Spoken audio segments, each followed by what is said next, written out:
Ducati Corse unveils the Desmo450 MX.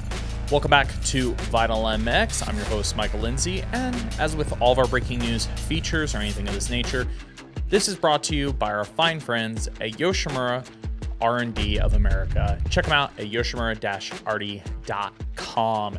Yes, you probably woke up this morning to a flash of a new red motorcycle all over your social media pages, on your favorite news sites, etc. That is because Ducati has announced the Desmo450 MX, or in this case, really what they've announced is the Ducati Corse R&D Motocross project.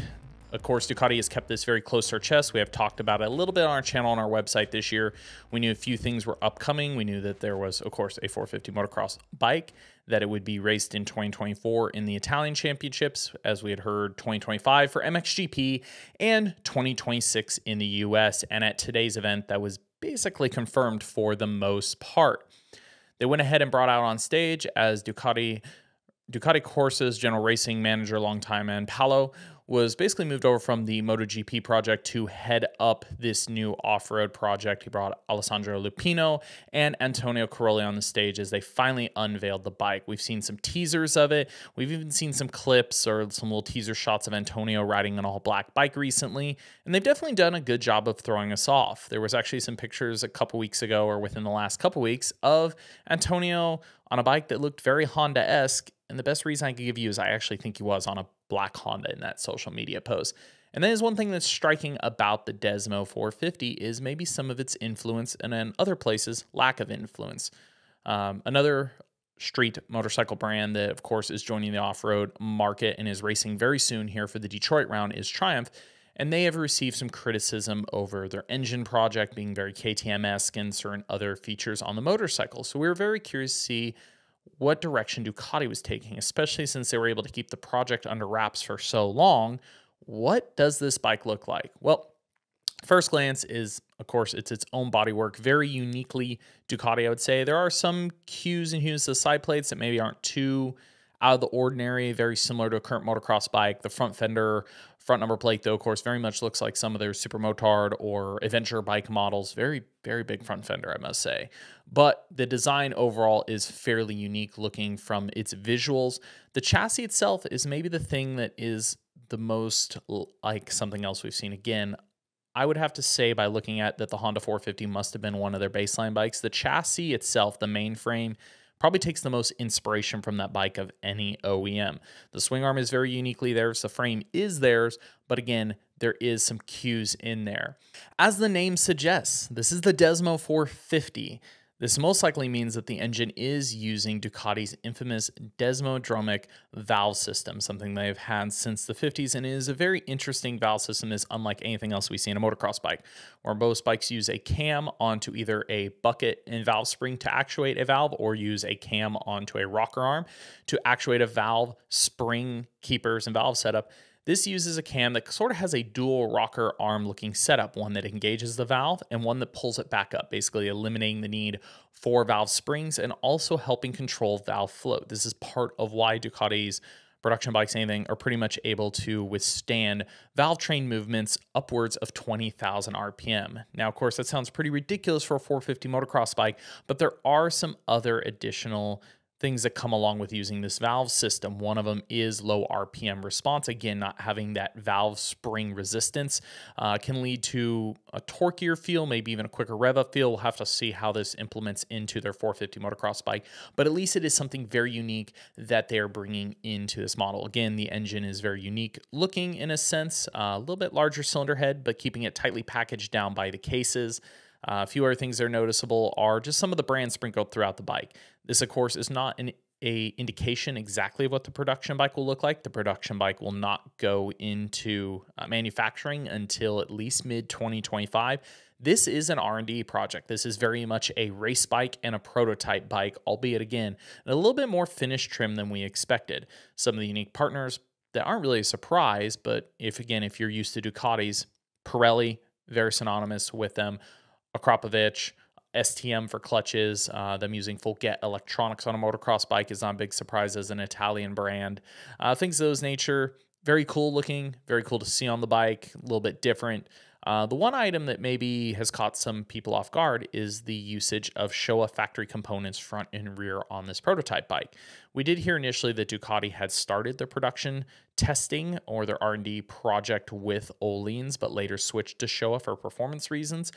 And this could or could not be a surprise. Yes, Öhlins is used typically on Ducati's higher end projects, but Showa is an OEM provider for them on a lot of their entry level or base configurations of their motorcycles. Again, Showa just has so much more R&D and experience currently in motocross. It would not be a shock for us to see Showa be used as their production and their race provider for this project going forward.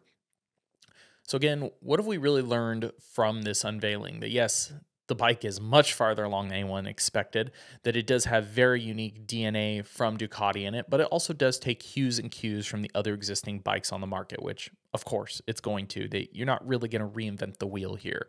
It does have a center port exhaust and a center intake that is raised above the shock tower. Again, the chassis taking cues from Honda. It's very easy to see that the airbox will be set up a little bit higher, a little bit more of a downdraft style intake, which, of course, Yamaha made a little bit more popular with the reverse cylinder head design, but we've seen Honda and Kawasaki chase in their latest iterations of their bikes just by lowering their shock towers from the traditional rear cylinder mounted setting.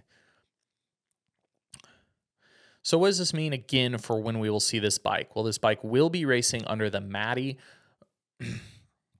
Again, this bike will be racing in 2024 here very shortly, within about the next 2 months, through Matti Racing. Was an Italian EMX project team that Ducati teamed up with and has sort of injected their staff and their personnel and Lupino and Caroli and all these guys into to get them ready to race the entire 2024 season of the Italian MX1 Championship with this bike with Lupino on board.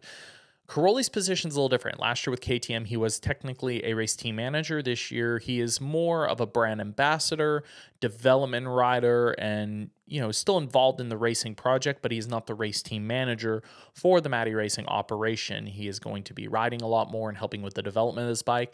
And there are rumors that we could even see some wild card outings from Caroli. And an even bigger rumor is potentially, depending on how well they are doing through the Italian Championship, we may even see a wild card outing in MXGP at some point in 2024. Again, this bike is not going to market yet. They're racing in championships that do not have homologation rules. The Italian Championship and even MXGP, which they may race later this year and they will race in 2025, have no homologation rules. They can race the bike as a complete prototype without any form or issue. Now, US Supercross, again, will not be until at least 2026. They have admitted that this bike will not go into production until the second half of 2025, meaning the earliest they can reach homologation status and enter racing in the US would be for the beginning of the 2026 season, where they can race US Supercross, motocross, and even suggestions of maybe GNCC or other forms of off-road racing. Again, what is interesting is they will build up the Matti operation in Europe as they get it ready for MXGP. In the US, though, there is a lot of talk about them partnering with an existing team. There are teams they have visited or communicated with, such as HEP, Club MX, and even we've heard Phoenix Racing on that list. They want to partner with a team here. And what is more interesting is there is a lot of suggestions that Ducati is after Ken Roczen. Ken Roczen only signed a one-year extension with the HEP team for 2024, and HEP themselves have signed a multi-year extension with Suzuki. It'd be very curious to see if Ducati would try to maybe get Ken early in 2025 in some sort of development role, but that would probably require him to take a sabbatical from racing for an entire season. Again, we'll have to see. Ducati seems very interested in putting their best foot forward here and spending the necessary money to make it happen. The other interesting notes about the bike they showed off is sort of the ties to the brands and the sponsors of the MotoGP and the World Superbike team. Again, this bike was announced at Ducati's worldwide press event that they do every year to announce their racing operations, and we see some similar sponsors such as Flexbox, Monster Energy. There's even some small Lenovo branding on the bike, Beta Tools. Again, some people got that confused on the swing arm. That is not Beta Motorcycle, that is Beta Tools. But again, sprinkled throughout the bike are similar brands and partners that we see of their MotoGP operation and their World Superbike operation, which of course have great funding from Ducati, but also have excellent partners and sponsors to financially make them happen. So they definitely seem to have a lot in place as they grow this project. Really curious your thoughts on this bike, again, in the way it's been released, in the form, and what we've seen of it.